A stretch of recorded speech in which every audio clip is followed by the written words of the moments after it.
Assalamualaikum warahmatullahi wabarakatuh.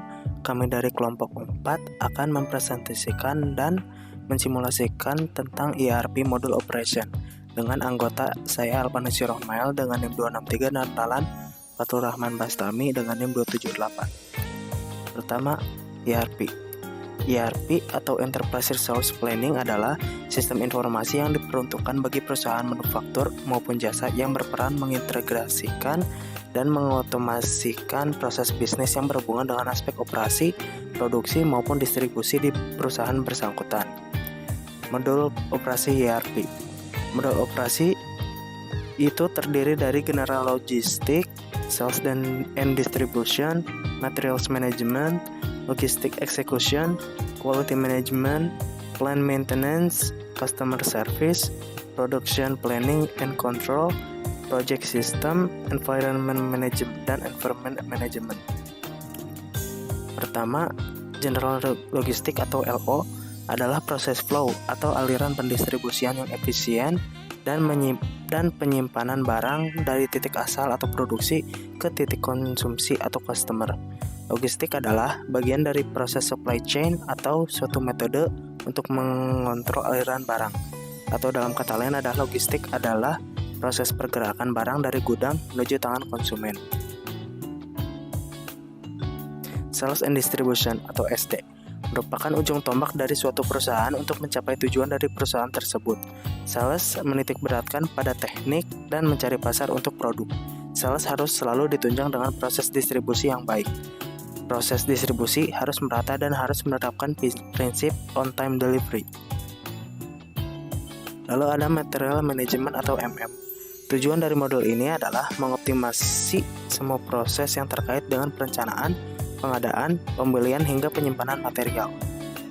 Lalu ada Logistic Execution atau LE, merupakan modul yang terintegrasi dengan modul yang lainnya, yaitu modul PP, IC, SD, MM, PM, dan QM. Pada intinya, modul ini berfokus pada pengaturan logistik dari masa purchasing atau pembelian sampai distribusi, dari proses requisition, good receipt, hingga delivery. Lalu ada Quality Management atau QM. Modul QM terintegrasi dengan modul PPPI Production. Salah satu fungsi dari modul QM adalah untuk menyediakan master data yang dibutuhkan berdasarkan rekomendasi dari ISO 9000 series. Lalu Plant Maintenance atau PM. Model PM berfungsi untuk mendukung dan mengontrol pemeliharaan peralatan dan bangunan secara efektif, mengatur data perawatan, dan mengintegrasikan data komponen peralatan dengan aktivitas operasional yang sedang berjalan. Lalu ada Customer Service atau CS.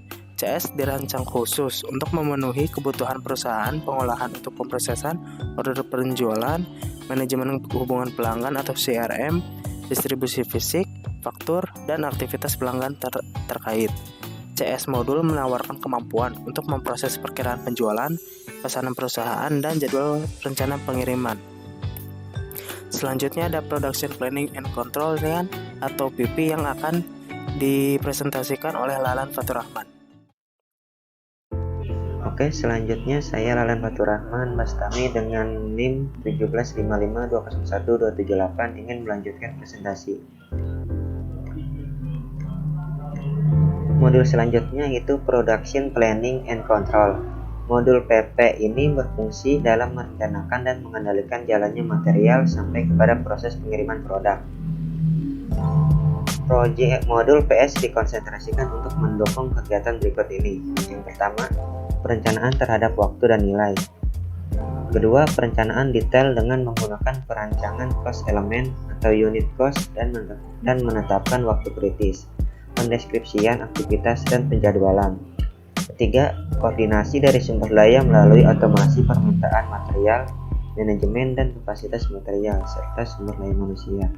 Keempat, monitoring terhadap material, kapasitas, dan dana selama proyek berjalan. Kelima, penutupan proyek dengan analisis hasil dan perbaikan. Modul selanjutnya yaitu Environment Management. Produsen berada di bawah tekanan dari semua lini untuk mendokumentasikan dampak lingkungan mereka. Dokumentasi ini mungkin dimaksudkan terutama untuk membuktikan kepatuhan dengan mandat pemerintah. bersaing untuk bisnis dalam permintaan untuk proses informasi atau untuk memberikan dukungan keputusan untuk suara praktek pengelolaan lingkungan. Software ERP.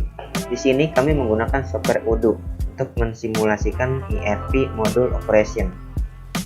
Odoo merupakan sebuah sistem atau software manajemen open source yang sangat mudah untuk digunakan dan diintegrasi. Bentuk dari sistem Odoo ini sendiri ada bermacam-macam, di antaranya adalah berbasis web, desktop, serta mobile. Kelebihan dari aplikasi Odoo ini yaitu pertama, integrasinya yang solid, kedua, modular, ketiga, customasi yang mudah, keempat, tersedia secara gratis. Kekurangannya, kelemahan pada search engine optimization untuk teks, kedua, membutuhkan resource yang cukup besar. Oke, untuk presentasinya sekian. Selanjutnya akan dilanjutkan dengan demo untuk aplikasinya. Pertama, kita jika membuka halaman odoo.com akan tampil seperti ini. Seperti ini. Klik saja mulai sekarang. Nah, di sini kita bisa pilih berbagai macam aplikasi. Yang pertama untuk modul penjualan, pengoperasian, produksi, situs web, pemasaran, dan lain-lain. Di dalam modul ini juga terdapat submodul lain, yaitu misalnya penjualan ada submodul CRM, pengoperasian ada submodul akuntansi. Nah, di sini karena kami dalam tugas kali ini ingin mempresentasikan pengoperasian, modul pengoperasian. Jadi pertama kita klik yang inventaris dan pembelian, karena di sini kami ingin mendemokan hanya untuk modul inventaris dan pembelian. Selanjutnya klik lanjutkan. Nah, di sini isi semua form seperti nama, email, nama perusahaan, negara, dan lain-lain. Jika sudah diisi, maka klik mulai sekarang. Nah, setelah itu jika kita sudah mendaftar dan meregistrasikan email, setelah itu kita bisa login dan tampilannya seperti ini. Tampilan awalnya seperti ini. Ini modul-modulnya. Pertama ada modul diskusi atau helpdesk, modul pembelian, stok, penagihan, aplikasi, dan pengaturan. Di sini kami menggunakan bahasa Indonesia supaya lebih mudah. Pertama, ini untuk diskusi atau helpdesk. Jadi di sini jika ada customer yang ingin bertanya tentang aplikasi kita atau tentang perusahaan kita, maka akan muncul di sini. Kita bisa kotak pesan, kita juga bisa untuk membalas pesannya lewat sini. Jadi di semua keluhan atau semua pertanyaan dari customer semua ada di sini. Tapi karena di sini kita belum ada customer dan belum ada pesan, maka di sini masih kosong. Selanjutnya pembelian. Kita demokan untuk pembelian.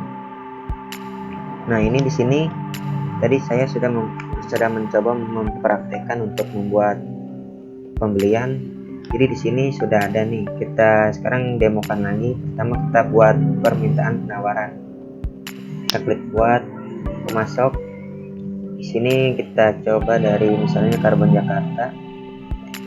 Referensinya misal INP 009. Deadline-nya besok. Tanggal diterima besok juga.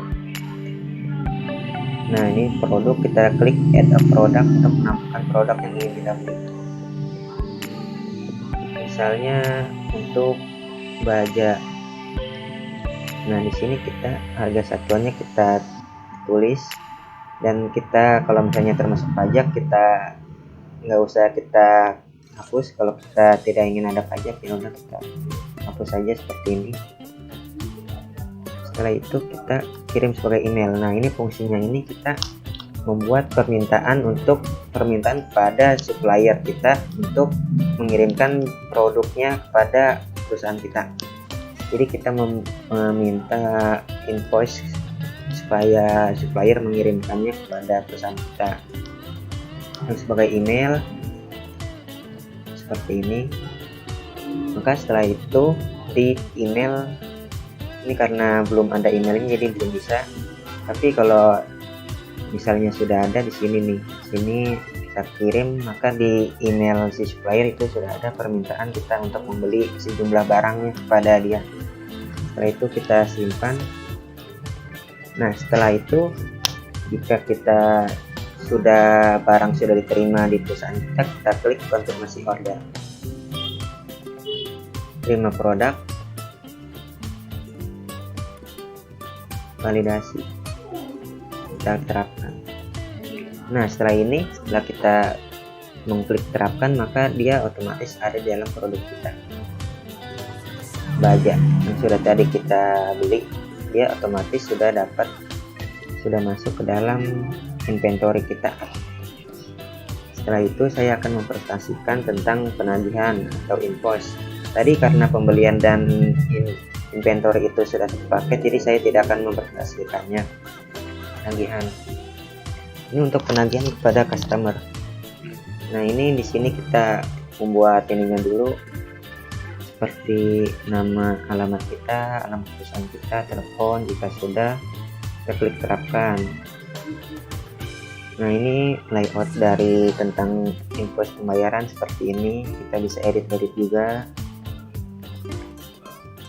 Nah, setelah kita buat disesuaikan sesuai kemauan kita buat faktur. Faktur di sini berfungsi untuk mengingatkan pelanggan supaya dia membayar orderannya atau supaya bukti transaksi si customer. Kita klik simpan.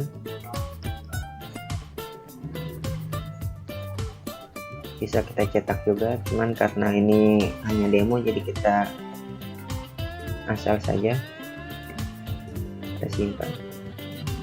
Nah, setelah itu ini untuk pengaturan seperti mengubah bahasa, terus mengubah info perusahaan dan lain-lain. Di sini ada semua pengaturannya.